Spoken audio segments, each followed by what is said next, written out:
You got Ryan Walters. What's up, man? Hard to believe it's been a year. I know, right? I'm thinking about that, and I'm sure it's gone quickly for you, Ryan. And this is your first time as a head coach. I guess I'm always fascinated to know, for you in particular, maybe the biggest thing you learned, that first year on the job. I think first, like you look back to this time a year ago and where we are today, and it is night and day, like miles ahead of where we were a year ago. It's because you learn a lot of things in that first year. I think the number one thing we learned is like who we are as a roster. What are our needs? What holes do we need to fill?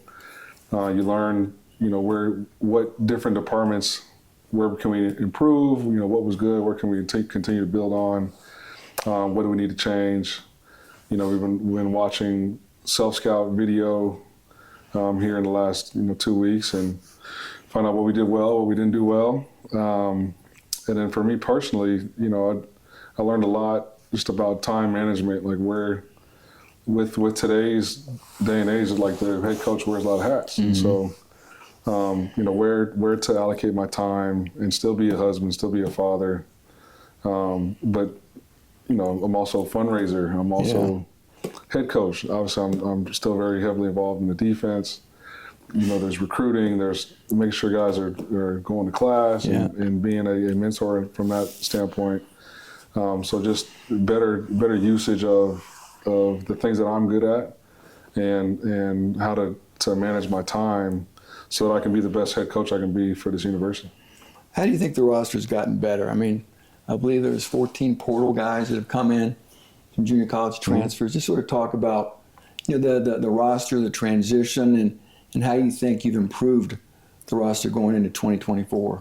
Yeah, I think you see us get off the bus, we're going to look a lot mm-hmm. different than we did a year ago. You look at where we were from a collective standpoint.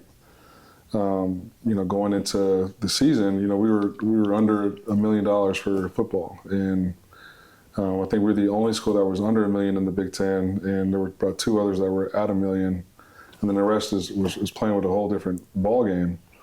And so, you look at the type of players we were able to get into conversations with. Mm. This portal season as compared to last year, it's a completely different pool of players that you can talk to. And so the Alliance has allowed us to go get 14 transfers, mm-hmm. and those conversations with those type of transfers, we wouldn't be able to get them on the phone a year ago. And so, I think you look at the receiver room has been revamped. Mm-hmm. We got one of the fastest players in college football from Georgia, who ran 10.2 in the 100-meter as a 16-year-old. And then you watch him, run around, and he's not just fast, he's strong, and he can bend, and he can get in and out of breaks.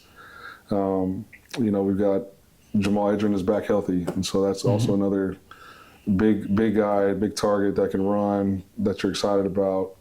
Denylon Morissette, another, 210, 215-pound wideout.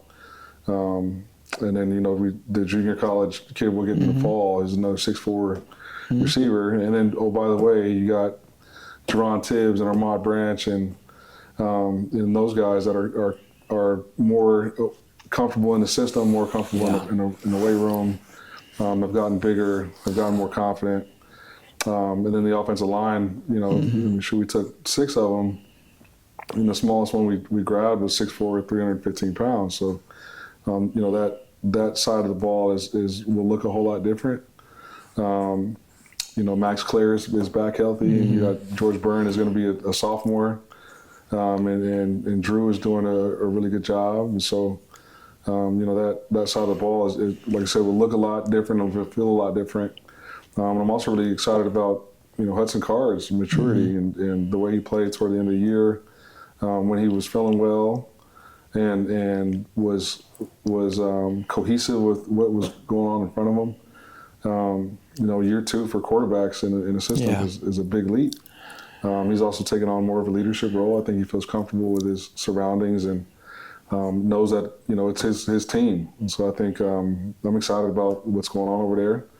On defense, knew we had to address some issues in the secondary, especially at corner.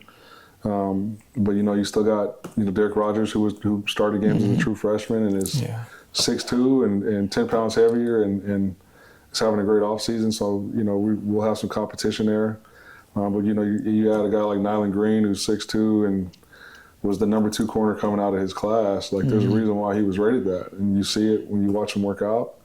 You watch him run around. Added Kendrick Breedlove, who started his collegiate career at Ole Miss. Another fast guy. He might be the fastest guy in the secondary. Him and Thieneman.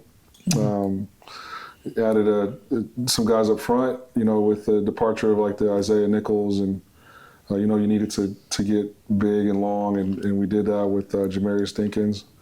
Who's 6'5" and 290 pounds. So we're going to be a lot bigger team. A lot more athletic team. Knock on wood if we stay healthy. So, and then for the staff, you get to know your players, you get to know your roster. You know what buttons to push and how to lead them. I was very impressed with the way we adapted to the roster and got creative, with the injuries and the adversities that we hit a year ago. And so it's just I'm more comfortable as a head coach. This isn't new for me anymore. And so I feel like I've got a better grasp and command of the locker room of different departments. I feel like I'm part of West Lafayette now. You know what I mean? It doesn't feel like I'm the new guy and trying to figure it out. And so, hopefully, you look at where we are today and how much better shape we are in than we were a year ago. Hopefully that looks the same in terms of our improvement on the field on Saturdays come the fall. Yeah, I got a chance to talk to most of these transfers, Ryan, and they make me feel very small. I would say they passed the eyeball test. So yeah, you're right. You definitely got much bigger. And then, spring ball is coming up March 19th, spring game April 13th. I know spring football is not the be-all, end-all, but what are some of your goals in spring football? What do you hope to accomplish? Yeah, hopefully, to find out how deep we are, and to, like you said, we added 27 new players at mid-year. The 14 transfers and 13 high school guys who are also doing a phenomenal job. There's some guys that I think will probably, if everything looks like it does in the weight room and it translates to the field in spring ball, that they'll play. A bunch of them will play. And so, getting those guys used to the system, used to the standard of how we operate. I want to stay healthy through spring ball, but still get our work in. We had 60-some players on the roster this spring a year ago. We got 102 now, so it'll be a lot more competitive. Reps will be spread out evenly, and we'll have some fun playing football. Are you comfortable even maybe identifying any of those early enrollee freshman guys that have caught your eye that could maybe have a chance to impact? And Ryan, I know a lot of good ones aren't even here yet. Yeah. Luke Williams, Corey Beasley, Ty. Yeah, I know DJ Allen's Donovan here. Hamilton, exactly. And are you comfortable talking about any? The guy that I think has been the most impressive so far is D'Amico Kennedy. You don't want to make comparisons, but when we got to Illinois that first year, Johnny Newton moved like D'Amico moves. D'Amico's one of those big guys who you go pick up basketball and he's playing point guard. You know what I mean? He just got that kind of feel, those kind of feet, and he's got the right mindset. He's never on academic reports. He's busting his tail in the weight room. He knows why he's here, and you always see him working out in the indoor. Another guy like Jaden Ball, the big kid, offensive lineman. He's always doing extra. And then you got some skill guys that we're happy that they're here. That you see the type of potential they've got, and you have to watch it play out, and they got to go earn it. But Jaheim Merriweather is he's a big running back that can run. He's got ball skills, and all those guys just got to mature a little bit. Yeah, I know Damon Maribel's another guy. Yeah. I think people are excited about his safety. Ryan, you hear a lot of coaches verbalize frustration on just how college football is set up now, particularly when it comes to building and trying to maintain a roster.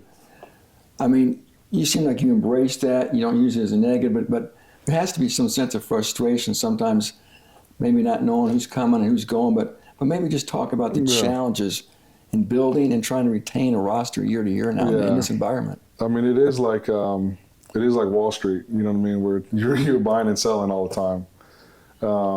And so I think the challenge, one, like I said, the part of my job I was not expecting to be as as prioritized as it is the fundraising part. Like, we're going to go through spring ball, and that Monday after their spring game, the portal's going to open.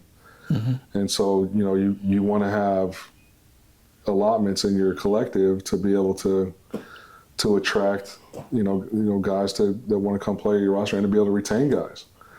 Dylan Thieneman was a freshman and he made an All-American like that. He's going to need some NIL because there's going to be a lot of schools that offer him probably more than we can offer. You know what I mean? And so retention is huge, and you just never know like who's gonna go into the portal and from our school and from others. You know what I mean? And so you want to be prepared from that standpoint. So I think that's the challenge. Is just it's hard to plan because you don't know what's going to happen until it happens. And that's why it's like Wall Street, right? You have your assumptions and your intuition on who you think might enter the portal or who you think is going to stay. But until that portal window closes, you don't really know. You look at a year ago or a couple months ago, like Nick was staying up until he wasn't, right? And so you gotta be able to one, you can't take things personal as a coach in today's day and age. Two, you have to be able to wash your hands and move on. And three, you got to be able to adapt and to adjust. And I think we've been able to do that, with a team that went 4-8, but still we were able to get top 10 in the transfer portal rankings from a recruiting standpoint, and top 30 in high school rankings. Like that doesn't just happen by accident. It's because we've been strategic, we've adapted, and we've embraced the landscape and the calendar that is college football right now. Yeah, I know. Like you said, it's keeps you busy, and I guess I'm curious too. Maybe how much of your time you think you have to devote to raising money and helping out the collective. That is priority number one right now. So like if the collective has an event or a function that they feel like it would be beneficial for me to speak at, then I'm there. I don't care what I'm doing. I got to go. And because that's, like I said, that's just the nature of it. We signed a top 10 class and in the transfer portal, and we would not have been able to sign one of those players a year ago. And to me, it's crazy thinking about that now, but that's just the nature of where we're at. And so it is a huge priority, and it's a priority because that's just the nature of the landscape right now. Like if you look at, we're trying to be competitive and win games in the Big Ten. Well, what are our counterparts in the Big Ten doing? Like if we want to compete on the field, we got to compete in every area. And a year ago, we weren't competitive in that area, and it showed. And we're competitive now, and I would say this too, like because of this university and because of the people that are in this building, not one of the players that we signed were we the highest, not bidder, but we didn't have the highest amount allotted for collective for NIL.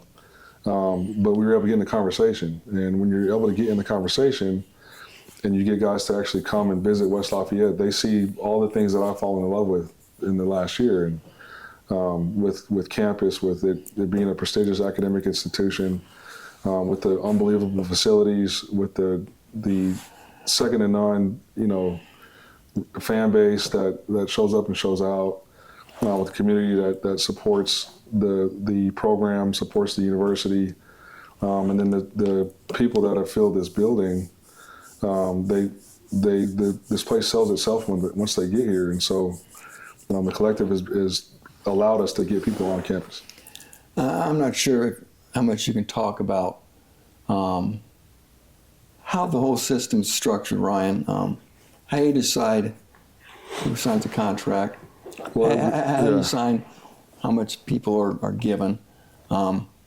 Again, maybe those are subject matters that are too sensitive, but it's always something that fascinates me. I think it fascinates a lot of people to know who makes those decisions. Yeah, I mean, it's with every school kind of does it different. And what we do works for us. It is. I will say it's very strategic. It's not just there aren't negotiations. There aren't bidding wars. We have a system, and it's calculated about what allotments go where, and that comes from the collective. The collective is separate from the university, and I'm part of the university, so I'm not part of the collective. Now I can help fundraise for the collective, but ultimately the collective is who divvies out the contracts for our players, and it's a nonprofit, so our guys have to do some act of community service in order to receive the NIL payment, and so they work that out through the collective, and so yeah, that's kind of how it works. And then just I think people are interested too in knowing the workings within this building of how players are scouted once they get in the portal. How guys announce they're going in the portal, you guys get a heads up, I'm sure. And then how you go about evaluating tape and just trying to filter through those hundreds and thousands of people that are in that portal every year. Yeah. I mean, and that's kind of what's crazy is, like our guys were going through this season, and like everybody's sort of like pre-portaling now, and you can't do that, right? But what do you mean pre-portal? Like our guys were getting offers from other institutions while the season was being played. Oh, okay.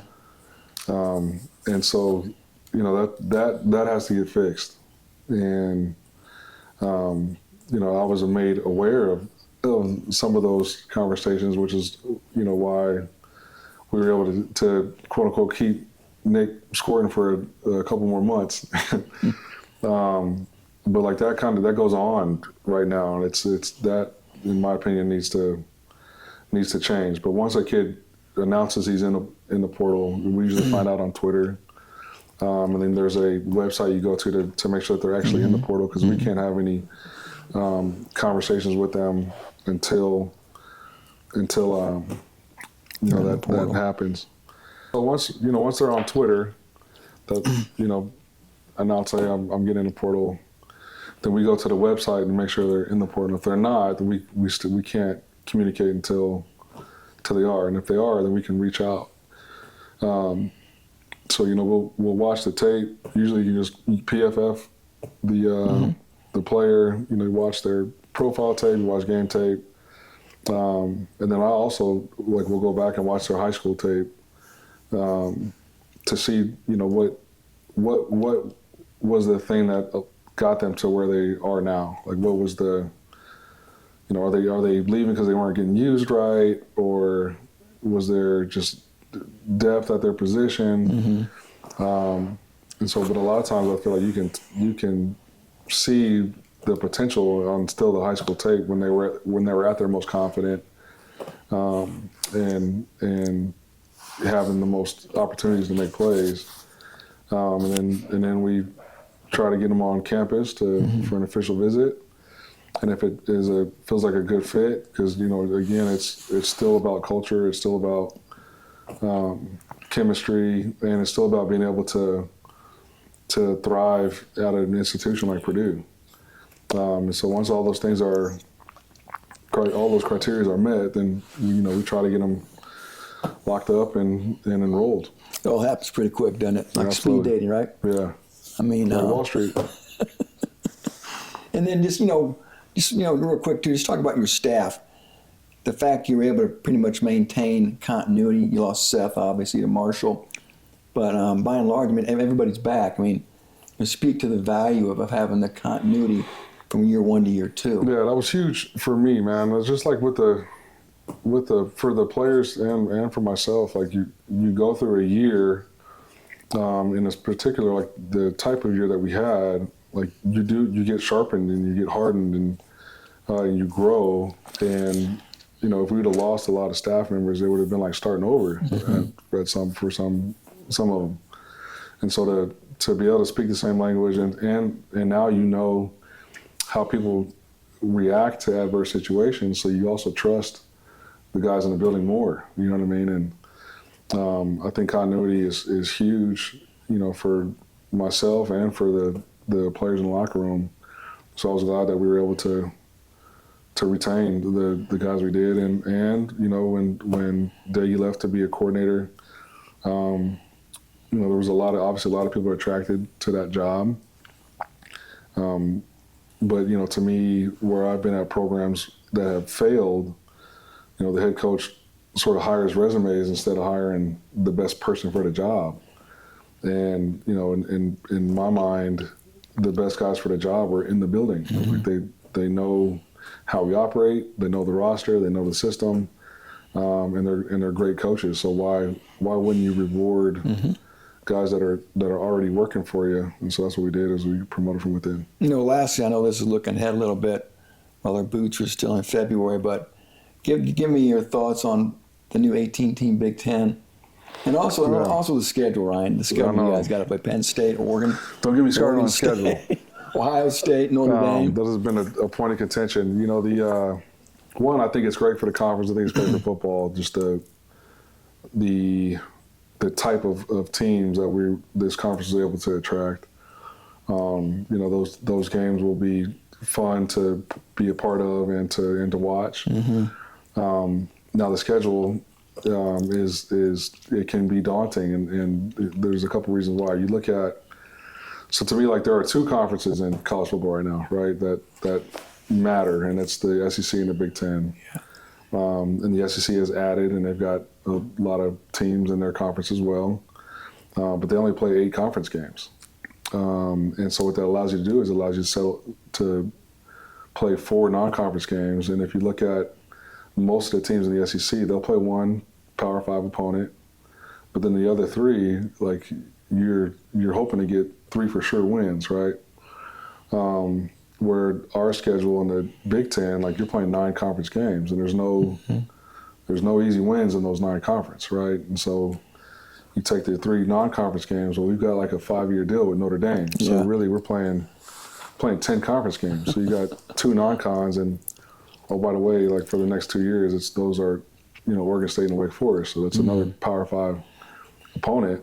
You know, obviously Oregon State is trying to figure out what they're going to do, but, you know, has been a Power 5 team. And so you got one non-Power 5 opponent. Like, yeah, that can get tough. And, you know, so obviously we've talked to administration about, you know, what is possible and all that kind of stuff. But the reality is, with these schedules have been made, you know, 5 to 7 years in advance.